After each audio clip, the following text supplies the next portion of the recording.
আসসালামু আলাইকুম। আসুন শিখি কোরিয়ান প্রোগ্রামে আজকের লেসনের নাম আমি দিয়েছি সংখ্যা হানাদুল। হানাদুল নামটি দেওয়ার উদ্দেশ্য হচ্ছে যে হানাদুল হচ্ছে দুইটা সংখ্যা কোরিয়ান ভাষায়। আজকে মূলত আমরা আপনাদেরকে সংখ্যা গণনা শেখাবো 1 থেকে 10 পর্যন্ত। প্রথমেই বলে রাখি আপনাদেরকে কোরিয়ান ভাষায় সংখ্যা গণনার দুইটি পদ্ধতি রয়েছে। প্রথম পদ্ধতির নাম হচ্ছে হানাদুল, দ্বিতীয় পদ্ধতির নাম হচ্ছে ইল-ই।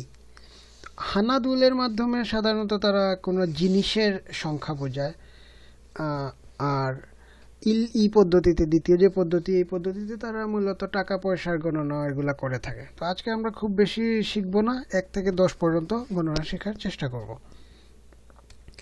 তো প্রথম পদ্ধতিটির নাম আমি আগেই বলেছি হানাদুল। এই পদ্ধতিতে 1 থেকে 10 পর্যন্ত যদি আমরা গুনি তাহলে এইভাবে হয়: হানা দুল সেদ নেদ থাসত ইয়সত ইলগুপ ইয়দল আহব ইয়ল। হ্যাঁ, আরেকটি কথা আপনাদেরকে বলে রাখা দরকার যে কোরিয়ান ভাষায় লেখার ক্ষেত্রে তাদের আলাদা কোনো সংখ্যা নাই, তারা ইংরেজি সংখ্যাগুলোই ইউজ করে।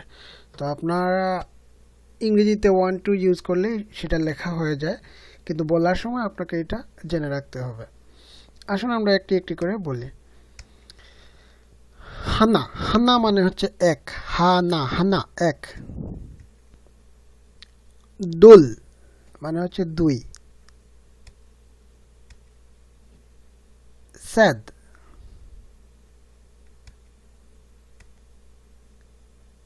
নেদ,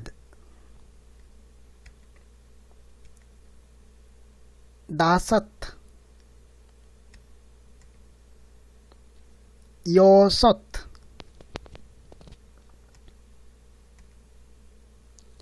ইলগুপ, ইয়দল, আহব, ইয়ল। এই ছিল প্রথম পদ্ধতি। এখন আমরা আপনাদেরকে দ্বিতীয় যে পদ্ধতি সেটা শেখানোর চেষ্টা করছি। দ্বিতীয় পদ্ধতিকে ইল-ই বলতে পারেন আপনি। ইল মানে হচ্ছে 1, ই মানে হচ্ছে 2। এটাকে আমরা ইল-ই পদ্ধতিও বলতে পারি। তো আগেই বলেছি ইল-ই পদ্ধতির মাধ্যমে মূলত তারা টাকা পয়সা গণনা করে থাকে। ইল, ইল মানে হচ্ছে 1, ই মানে হচ্ছে 2, সাম, সা, অ, ইউক, ছিল, ফাল, কো, শিব। এই ছিল কোরিয়ান ভাষায় সংখ্যা গণনা। আগেই বলেছি, আবার ভিডিও শেষে আবার বলতেছি, কোরিয়ান ভাষায় গণনা করা হয় দুইভাবে। একটা হচ্ছে ইল্লি পদ্ধতি আর একটা হচ্ছে হানাদুল পদ্ধতি। হানা পদ্ধতিতে সাধারণত কোনো জিনিসের সংখ্যা বোঝায়, আর ইল্লি পদ্ধতির মাধ্যমে টাকা পয়সা হিসাব নিকাশ করা হয়। তো আজকে এই পর্যন্ত।